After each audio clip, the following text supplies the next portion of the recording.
যে আমাদের গ্রামটা এত সুন্দর, দেখেন যে আলো বাতাস। আমি বেড়ে উঠছি, আমি যদি এই সমাজ থেকে উঠে আজকে ভালো একটা জায়গায় যেতে পারি, আমার পরবর্তী প্রজন্ম কেন যাইতে পারবে না? এটার বাধাটা কোথায়? আমার নিজের ধারণা থেকে আজকে ডাকা আপনাদেরকে, গ্রামের মুরব্বী যারা আছেন সবাই সহযোগিতাই চাই। আজকে আমরা যেই কথাটা শুনলাম যে মাদক আমাদের গ্রামে এতটা ভয়াবহ আকার ধারণ করছে, যেটা আসলে আমাকে ব্যথিত করে। মাদকের ব্যাপারে বলতে চাই, যারা মাদকের সাথে জড়িত, অলরেডি আমার চাচা বলে গেছে, চাচা বলে গেছে যে এটার ব্যাপারে জিরো টলারেন্স। আমার পক্ষ থেকে মাদক বিরোধী এবং জুয়া, এই দুইটা জিনিস একদম জিরো টলারেন্স। তবে একটা কথা দিতে চাই, যারা এই অপকর্মের সাথে জড়িত আছেন তাদেরকে পুনর্বাসন করার জন্য যদি কোনো হেল্প লাগে, চিকিৎসা, তাদের কর্মসংস্থান ব্যবস্থা, এই দায়িত্বটুকু আমি নিলাম। যারা এই পথ ছেড়ে যে ভালো পথে আসেন তাদেরকে আল্লাহর রাস্তায় দোয়াই দিয়ে বলি, যারা মাদকের সাথে জড়িত আছেন বা জুয়ার সাথে, তারা এই পথ ছেড়ে দিয়ে কর্মসংস্থানের দিকে আসেন এবং তাদেরকে যদি কোনো চিকিৎসা করা লাগে সেই দায়িত্বটুকু আমার নিজ করেছে, এটা আমি করব। আপনাদের সকলের সহযোগিতা চাই। সকলে যারা মাদক নেয় বা মাদক বিক্রি করে তাদেরকে একটু বুঝাইবেন, সতর্ক করবেন যে এই পথটা কিন্তু আমাদের জন্য ভালো না। আমাদের যে এই পথটা কি আমাদের ভালো না, এই পথটা আমাদের বিপদে নেবে, আমাদের পরিবার ধ্বংস করবে। পরিবার ধ্বংস হলে সমাজ ধ্বংস হবে, রাষ্ট্র ধ্বংস হবে, সবকিছুই ধ্বংস হবে। আর এটা কোনোদিনে ভালো রেজাল্ট জানতে পারা, আজকে যেই আখেরাত তো ভালো না, আমরা তো মরতে হবে, আমাদের মরতে হবে না। প্রত্যেকটা মানুষ আমরা মৃত্যুর স্বাদ নিতে হবে। কোনো ধর্মে কি বলা আছে যে মাদক নিলে কেউ ভালো, কেউ জান্নাতে যাবে? কোনো ধর্ম বলা আছে? ইসলাম ধর্ম, হিন্দু ধর্ম, আমাদের সনাতন গোপাল কাকা আছে। সারা জীবন আমাদের গ্রামের মানুষ মিলেমিশে চলছে। এই গ্রামের মানুষ যদি আমার এই একটা নেশায় আকৃষ্ট হয়ে যায়, এর চেয়ে বা ব্যতীত করার কিছু নেই।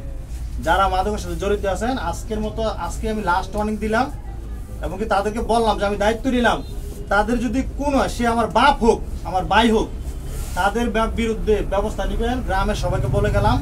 এরপরে যারা আছে আমাদের আশেপাশে গ্রামে যারা আছে, বাবুলে আছে, নাসিরে আছে, তাদেরকে ব্যাপারে বললাম, মাদক বিক্রি করে বা মাদক গ্রহণ করে এরকম লোক আজকের পর থেকে আল্লাহর রাস্তায় সবাই ভালো হয়ে যান। এবং আপনাদের পুনর্বাসন করার যদি কর্মসংস্থানের ব্যবস্থা লাগে, আমি দেখবো কর্মসংস্থানের ব্যবস্থাটা, চেষ্টা করবো কর্মসংস্থানের ব্যবস্থা করে। যাদের চিকিৎসা লাগবে, যাদের কেমন এমন বিপর্যয় চলে গেছে, যাদের চিকিৎসা লাগবে, মাদক বিরোধী মাদক আশ্রয় কেন্দ্র আছে, ওখানে ভর্তি করে দেওয়া, সমস্ত দায় দায়িত্ব আমি নেবো তাদের। সুযোগ দিতে চাই যে গ্রামের মানে আমার গ্রামটা সুন্দর থাকুক, আমার গ্রামের মাদক যারা এই ছোবলে পড়ে গেছে তারা ভালোর পথে আসো। একটা অনুরোধ করি যে তোমরা ভালোর পথে আসো। এরপরে যদি না হয়, আজকে বলার পরে যদি কেউ না হয়, সেটার ব্যবস্থা কি না লাগে, আমি তাজুল যদি যেখানে দৌড়ান লাগে বাংলাদেশের, তাদেরকে যত ক্ষমতাধারী লোক হোক তাদের কিভাবে সাহায্য করা লাগে এটা আমি ভালো করে জানি।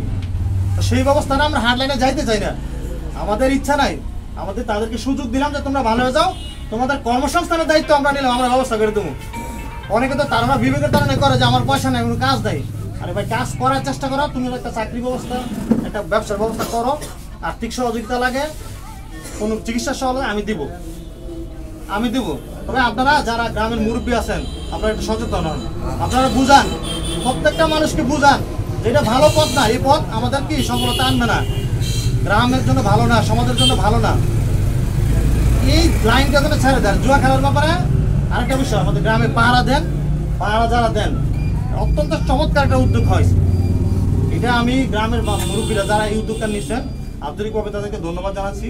এবং আমার যদি কোনো সার্বিক সহযোগিতা লাগে আপনাদের, আমি সদা প্রস্তুত। আমাকে একটা ফোন করবেন, কোনো আর্থিকভাবে অথবা প্রশাসনিকভাবে কোনো সহযোগিতা লাগে আপনাদের হেল্প করার জন্য, এটার জন্য আমি এক পায়ে দাঁড়ানো। যদি মিডিয়া ইলেকট্রনিক কোনো বড় সাংবাদিক নাসিবে আছে, আমি বলবো যে বাহার আছে, আপনাদের নৈতিক দায়িত্ব, সামাজিক দায়িত্ব, আপনারা এই ছেলেগুলোর একটু চিহ্নিত করে ফাইন্ড আউট করা, আপনারা একটু তাদেরকে তদারকি করেন। বিশেষ করে নাসির ভাই, বাহার, এদেরকে বলবো আপনারা একটু তদারকি করেন, এই ছেলেগুলো চিহ্নিত করেন, চিহ্নিত করে তাদেরকে দেখেন, ভালো করা আলোচনা করেন কিভাবে ভালো করা যায়। আমি তো এই পথটা খোলা রাখলাম যে তাদেরকে কর্মসংস্থানের যদি কোনো ব্যবস্থা লাগে, ঢাকাতে কোনো গার্মেন্টস সেক্টরে, আমি অনেক ইন্ডাস্ট্রির মালিকের সাথে আমার পরিচয় আছে, অসুবিধা নেই। গার্মেন্টস সেক্টর বলেন বা যে কোনো কর্মসংস্থান, বা তারা এখন ব্যবসা করতে চায়, 10,000 টাকা পুঁজি লাগবে, এটা আমি দিব।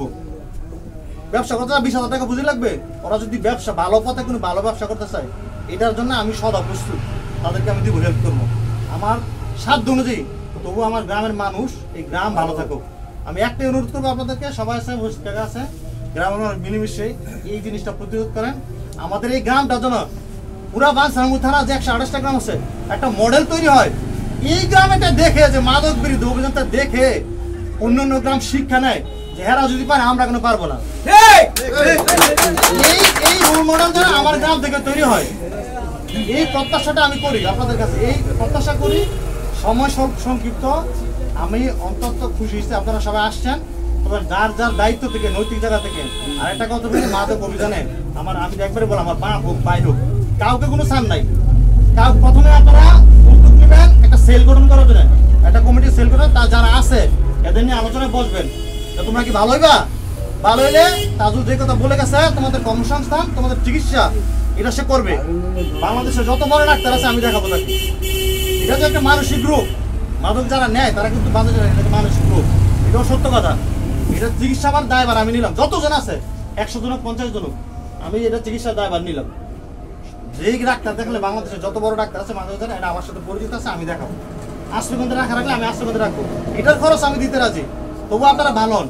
তবে আমাদের সমাজের মানুষ যারা আছে মুরব্বীরা যারা আছে এই বিষয়টা তাদেরকে একটু আলাদা আলোচনা করেন, চিহ্নিত করেন, ফাইন্ড আউট করেন তাদের কারা, তাদের নিয়ে একটু বসেন, বসে আলোচনা করেন। তোমাদের একটা লাস্ট বারের মতো সুযোগ দেওয়া হইলো। এরপরে যদি তোমাদের আইন শৃঙ্খলা বাহিনী সারা মিনিট লটকায় বাইরে আয় এখন দায়ভার আমরা নিব না।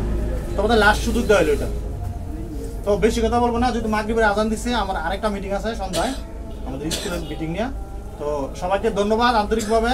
গ্রামের মানুষ ভালো থাকেন, সুস্থ থাকেন আর মিলেমিশে চলবেন। একটা অনুরোধ করি, এই সমাজ এই মানুষ আমরাই ব্যবসা চাই, কোনো সামান্য বেশি না, জগ্রাফি সাদিগুলো যেন না হয়। আর সবসময় ছোটদেরকে বলবো মুরব্বী যারা আছে তাদের প্রতি সম্মান দিয়ে চলার চেষ্টা করেন। যারা বড়রা আছেন তাদেরকে স্নেহ ভালোবাসা দিবেন, তাহলে গ্রামটা সুন্দর হবে, সমাজ সুন্দর হবে।